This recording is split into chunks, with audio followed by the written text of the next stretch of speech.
Hi, so what we're about to do now is we're going to do the timed get up and go test, or it's often called the tug test. It's a very quick and easy screening test that we do to check mobility. If a patient is greater than 14 seconds in their time to do this, then they are potentially at risk for falling. It's a great screening tool for therapists, for nursing. Pretty much anybody can do it if they standardize and do it the correct way. If they're over 14 seconds, then it warrants, if the doctor hasn't ordered, it warrants ordering a PT and OT evaluation, because this standardized, well-used test has indicated that they potentially could be at risk for falling.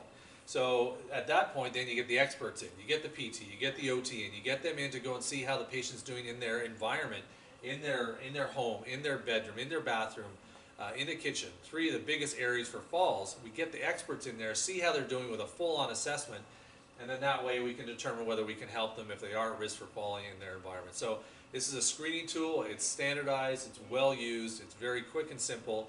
Mrs. Clark is going to do a practice session first, because I always like to do a practice session so she's comfortable doing it, and then we'll go through the actual test and we'll time her, and then we'll look at the results. So that's what we're going to do now. Basically, she's sitting in a chair. When I say go, she's going to get up. She's going to walk to the line at 10 feet away from her chair. She's going to turn around, go back and sit down, and then I'll stop the test.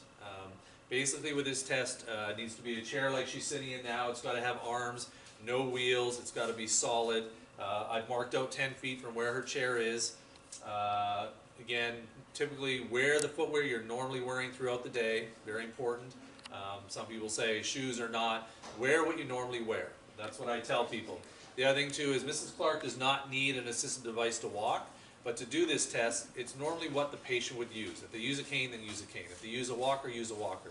In this situation, she doesn't use an assistive device, so we're not going to use it. And then basically, we'll do a practice. I'll do it once with her. I always like to stand by when I do it, just in case. You never know. It's always good to be close by. For us to do a proper test, we can't touch the patient, but we always need to be standing by just for safety. So let's do a practice session. And then we'll do the real live version. So let's go back and do that. So Mrs. Clark, like I said, when I say go, you're going to get up, walk to the 10-foot spot right here, turn around, walk back, and as soon as you sit down, that's when I'll stop the test. The speed of the test needs to be at your comfortable speed, okay? So let me just rephrase that, or reiterate that. That sometimes patients like to, they go, oh, we're in a test, we've got to go as fast as we can.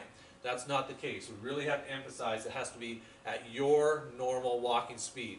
So that's another reason why I like to do a practice session, because sometimes they'll go really fast and that's not normal for them. So I can usually pick that up in the practice session, and then I'll say, hey, I looked a little fast from what I've seen. Let's just do your normal walking pace. So that's what we're going to do. So we'll just, are you ready? Any questions before we start? No, I'm fine. Thank Okay. So I'm going to say, when I say go, you're going to go ahead and do the test and come back, and then I'll stop it when you sit down. All right, you ready? And go.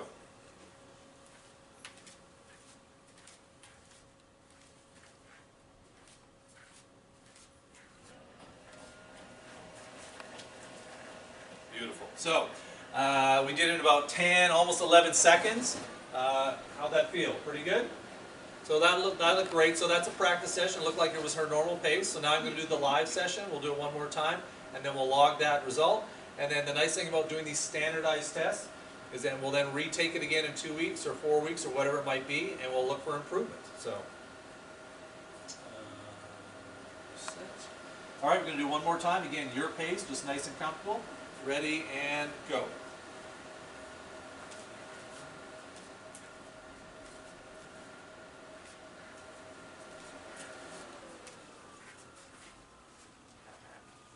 Wow.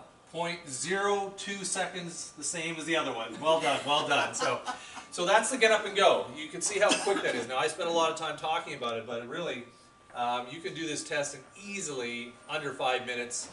Do a practice session, do a regular test, and log that. Some people will do an average of 3. I don't like to do that. I do a practice. If it looks good, we do the live version, and then we clock it, and that's it. So very easy screening test. Again, anything greater than 14 seconds.